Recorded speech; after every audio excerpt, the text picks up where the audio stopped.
Assalamu alaikum wa rahmatullahi ta'ala wa barakatuhu. Al'umma yan uwa yan Nijar barkanmu da warhaka da fatan an yi sallah lafiya. Muna yi ma kowa barka da sallah. Allah Ubangiji ya maimaita mu da alkhairin shi. Alhamdulillah.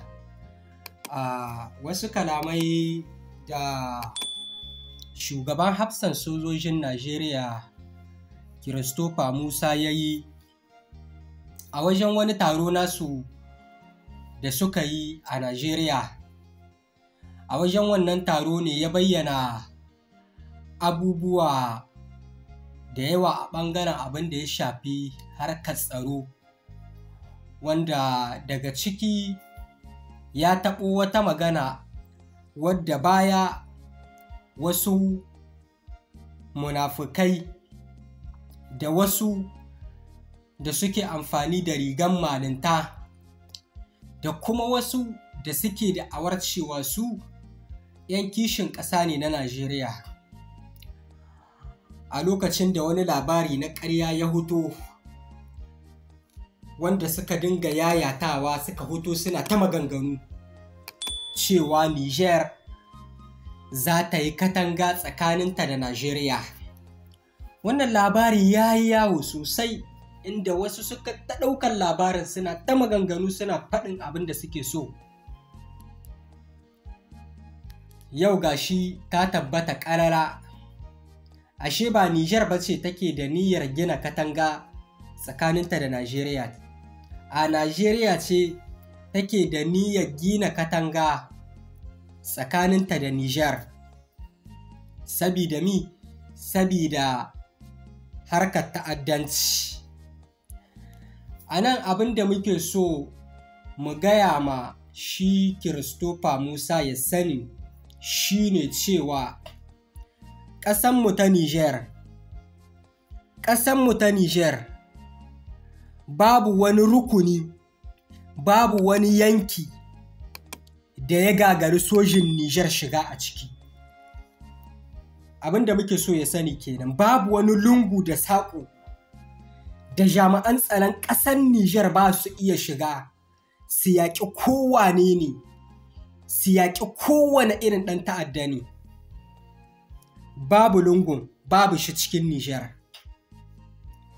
Sannan ƙasar Niger har kullum har gobe cikin amincin Allah take kwana, cikin amincin Allah take tashi, saboda ba ta da wani yanki wanda wani ɗan ta'adda zai kamawa ya ce wanga yankin shi ne, don haka sai abin da yake so za yi. A cikin Niger babu wannan. A cikin ƙasanmu ta Niger, a cikinta ne duk wani mugu mai kwana yana tashi, in dai yana kai da kawo a cikin ƙasanmu ta Niger, to sai ya shiga hannu, sai an kama shi. Kuma in ba a kama shi ba sai an samu bayanan shi, me yake yi, daga ina ya hito, daga ina za shi, ana da labarin shi. Don haka in an tashi kama shi zai samu damar shigowa hannu cikin sauƙi. Wannan duka Niger ne ke da wannan. Sannan ƙasar Niger ta fi Najeriya tsaro. A cikin kashi 100, Niger ta kwashe kashi 99 a fannin tsaro. Sabida Niger babu wani lungu ko saƙo, kamar yadda na gayi cewa inda 'yan ta'adda suka yi shamaki cewa da wajensu ne babu wani mahaluki da ya isa ya shiga wurin. Najeriya kawai akwai. Najeriya akwai yankin da mutum bai isa ba ya yi tahiya daidai da minti 30 ko kuma kilo 30 ga wannan hanyar. Najeriya ne ke da wurin da babu mahalukin da ya isa ya bi wannan hanyar. Najeriya ne ke da wurin da 'yan ta'adda suke yin abin da suke so, suke yin yadda suka ga dama, su hana al'umma kwana, su kashe na kashewa, haka sojin su kashe na kashewa, su ƙone na ƙonewa, kuma su yi bidiyo su nuna muku ku jami'an tsaron Najeriya. Su yi bidiyo su nuna muku ku jami'an tsaron Najeriya.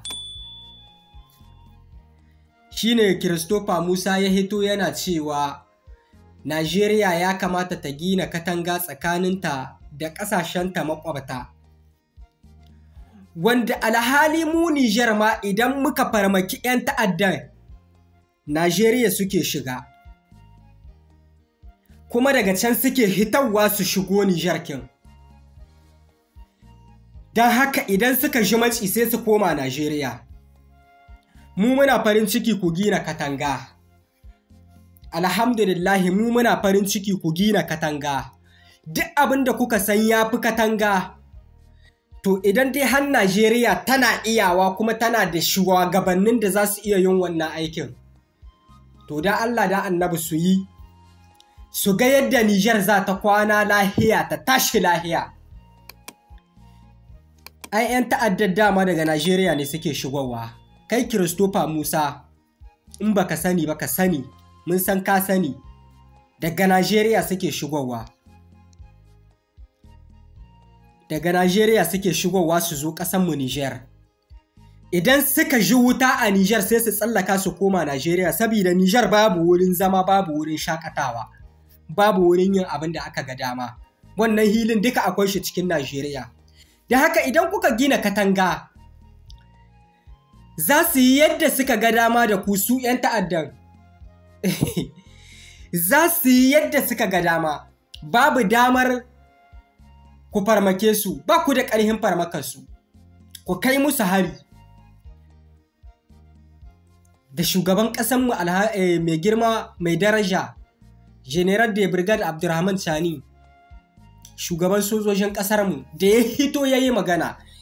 Ya gaya cewa ga irin abubuwan da ake kitsawa, ga irin abubuwan da ake yi. Babbaƙun munafukai maƙiya Allah daga cikin Najeriya haka suka dinga hitawa suna ƙalubalanta shugaban ƙasanmu. Babu kunya, babu ta ido, alhali a halin yanzu da ake a yankin da shugaban ƙasanmu ya yi wannan maganai, ya yi muku gyara kayanka ne. To alhamdulillahi, ita dama gaskiya guda ɗaya ce. A yanzu duk cikin abubuwan da mai girma shugaban ƙasa ya gai, babu abin da bai bayyana ba. Babu abin da bai bayyana ba. A ƙasarku ne ya gayi muku, ya yi muku gyara kayanka. Christopher Musa haka hoto kana cewa shugaban ƙasa bai san abin da yake gayi ba. A yanzu wa gari ya waya.